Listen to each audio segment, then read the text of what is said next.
Hello guys, welcome to all. ये video specific उन students के लिए है जिनके अभी with in few days 12th के बोर्ड एग्जाम्स स्टार्ट होने वाले हैं और जेईई मेंस के फर्स्ट अटेम्प्ट में भी वो up to their expectation perform नहीं कर पाए।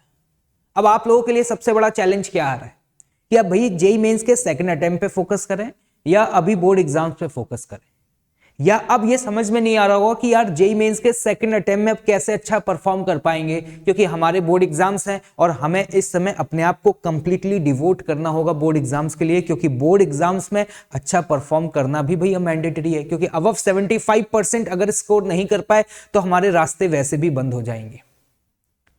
तो अब सवाल ये है कि बोर्ड एग्जाम्स और मेंस की प्रिपरेशन को कैसे मैनेज किया जाए। और सबसे बड़ा मुद्दा यह है कि ये दोनों एग्जाम एंटायरली एक दूसरे से डिफरेंट टाइप के एग्जाम्स हैं। बोर्ड एग्जाम्स में मोस्ट ऑफ द क्वेश्चन जो आते हैं वो इंफॉर्मेशन बेस्ड होते हैं, थ्योरेटिकल क्वेश्चन ज्यादा पूछे जाते हैं। और वहीं पर अगर मैं जेईई मेंस की बात करूं तो उसमें न्यूमेरिकल पार्ट ज्यादा होता है, फॉर्मूला बेस्ड क्वेश्चन ज्यादा पूछे जाते हैं।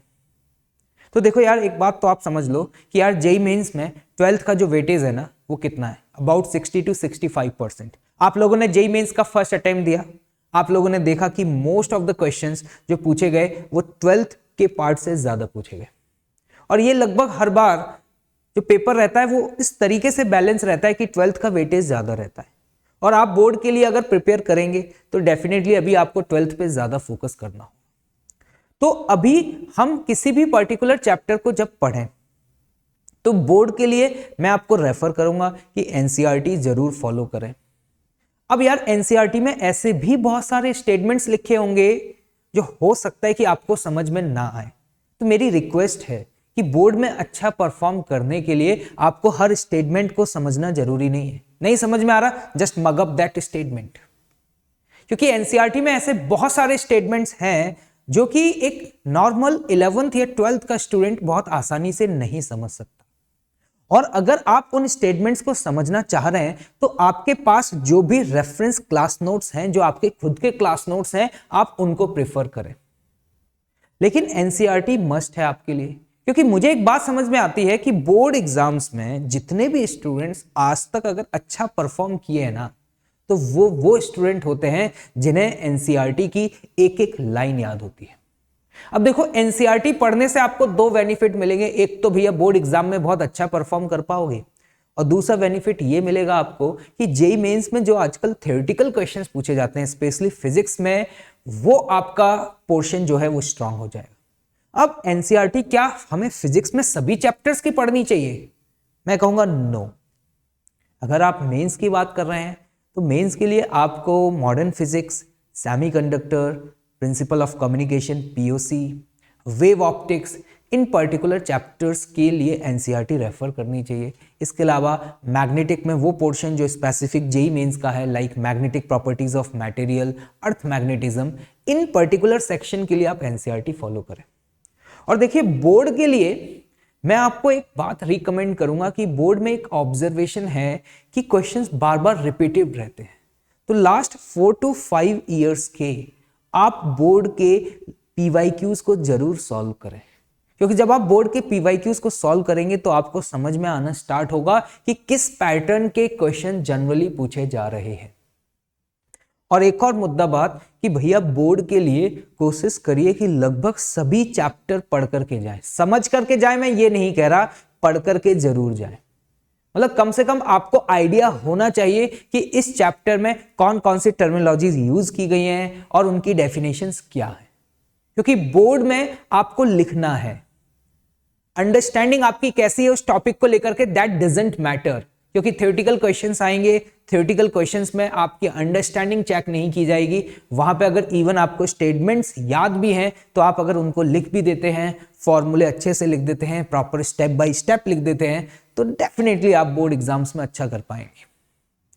तो मुद्दा यहां पर यह है कि भैया बोर्ड की प्रिपरेशन करते करते जिन चैप्टर्स को हम पढ़ रहे हैं, उन चैप्टर्स को पढ़ते समय हम जेईई मेंस में जिस फॉर्मूले पे क्वेश्चंस पूछे गए उन पे भी पैरेलली नजर मारते चले जाएं, क्योंकि आपको पता है कि मेंस में अभी जो लेटेस्ट पैटर्न चल रहा है लास्ट 3 to 4 ईयर्स से, उसमें क्वेश्चंस बहुत ज्यादा डेप्थ में जाकर के नहीं पूछे जा रहे हैं। आप लोग फर्स्ट अटेम्प्ट दे करके आए हैं, उसमें जो क्वेश्चंस पूछे जा रहे हैं वो बेसिक फार्मूला बेस्ड क्वेश्चंस पूछे जा रहे हैं। सेम पैटर्न के क्वेश्चन जो हैं वो अलग अलग तरीके से मॉडिफाई करके एक ही फॉर्मूले को अलग अलग तरीके से यूज करके पूछे जा रहे हैं।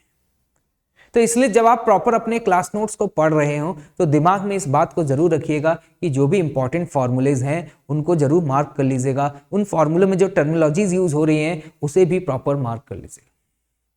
तो क्लियर है मेरी बात। अब आप सोचिए कि अगर आप बोर्ड एग्जाम्स की प्रिपरेशन बहुत अच्छे से करते हैं, एनसीईआरटी बहुत अच्छे से पढ़ते हैं, सारे इंपॉर्टेंट फॉर्मूले अगर सब साथ ही साथ करके चलते हैं, तो कहीं ना कहीं आपका 60 to 70% फ्रैक्शन तो मेंस का वैसे भी कवर हो जाए। अब सर फिर 11th कब करें? जब आपके बोर्ड एग्जाम्स खत्म हो जाएंगे, उस बोर्ड एग्जाम्स के ओवर होने के बाद लगभग आपके पास 15 to 20 डेज होंगे, और 15 to 20 डेज मुझे लगता है कि एक 11th के सिलेबस के लिए सफिशिएंट है, क्योंकि आपको पता है कि 11th में थ्योरेटिकल पोर्शन रिलेटिवली काफी कम होता है। अगर मैं फिजिक्स की बात करूं तो 11th का मेजर फ्रैक्शन जो है वो है मैकेनिक्स। अब मैकेनिक्स पे अननेसेसरी बहुत ज्यादा टाइम किल करना बहुत बड़ी बेवकूफी है, क्योंकि देखो यार मैकेनिक्स में जो बेसिक फंडे हैं, जो बेसिक प्रिंसिपल्स हैं, जो बेसिक्स लॉज हैं वो पता होना चाहिए। मेंस लेवल के पीवाईक्यू सॉल्व कर लो, बहुत ज्यादा अननेसेसरी एक्स्ट्रा ऑर्डिनरी क्वेश्चंस को सॉल्व करने की जरूरत नहीं है, क्योंकि हम generally most of the time उन चीजों पे फोकस करते हैं जो कि सेलेक्टिवली सिर्फ 10% स्टूडेंट से होती है। हम उन चीजों पे फोकस ही नहीं करते जो मेजॉरिटी ऑफ स्टूडेंट से हो जाती है। मैं यहां पर ये जो बात कर रहा हूं ना, ये उन स्टूडेंट्स के लिए कर रहा हूं जो फर्स्ट अटेम्प्ट में अच्छा परफॉर्म नहीं कर पाए।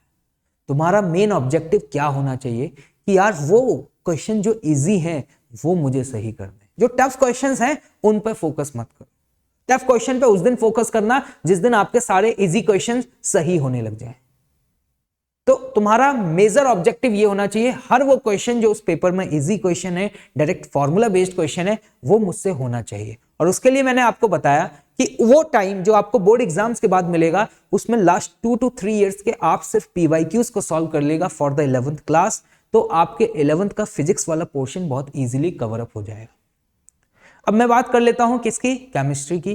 केमिस्ट्री में भैया एनसीईआरटी मस्ट है। आप लोगों ने अभी फर्स्ट अटेम्प्ट दिया है, आपने देखा होगा कि direct question, information based question direct NCERT से पूछे जा रहे हैं, as it is line to line चेपी जा रही है। तो इसीलिए मैं आपको बोल रहा हूं कि बोर्ड एग्जाम में भी अच्छा परफॉर्म कर सकते हैं और मेंस में भी अच्छा परफॉर्म कर सकते हैं अगर आपने एनसीईआरटी की एक एक लाइन को याद कर लिया। क्लियर है मेरी बात?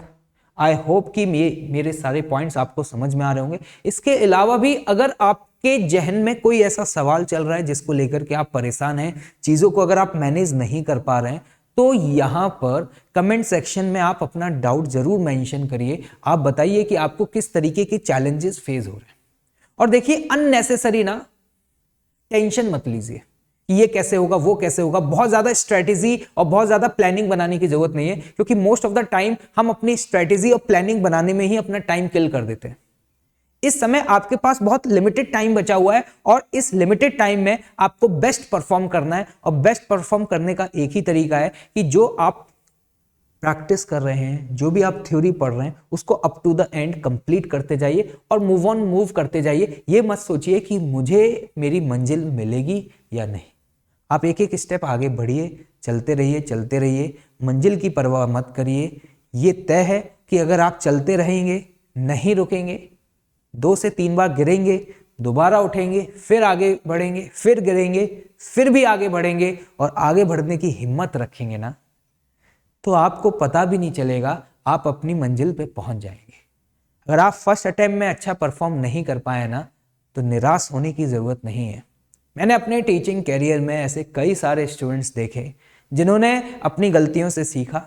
जो गलतियां उन्होंने फर्स्ट अटेम्प्ट में करी उनको नोट डाउन किया, अपने आप को स्ट्रांगली कमिट किया कि ये गलतियां दोबारा नहीं करूंगा, and they have performed exceptionally extra ordinary in the second attempt. तो खेल अभी खत्म नहीं हुआ है, अभी तो ये खेल की शुरुआत है। आप तो ये सोचिए कि जेईई मेंस का फर्स्ट अटेम्प्ट एक सिंपल सा एक मॉक टेस्ट था। उस मॉक टेस्ट को देकर के आपको एक एक्सपोजर मिला। आपने लाइफ में पहली बार एक नेशनल लेवल का, जिसमें लगभग 9 से 10 लाख लोग बैठे, जो इंडिया का one of the biggest engineering entrance exam है, उसमें आप अपीयर हुए, यही अपने आप में बहुत बड़ी बात है। तो wish you all the best of luck. Board exams पे फोकस करिए, थियोरेटिकल पार्ट को अच्छे से कवर करिए, मैदान में टिके रहिए, क्योंकि अभी मंजिल बहुत दूर है। Thank you so much.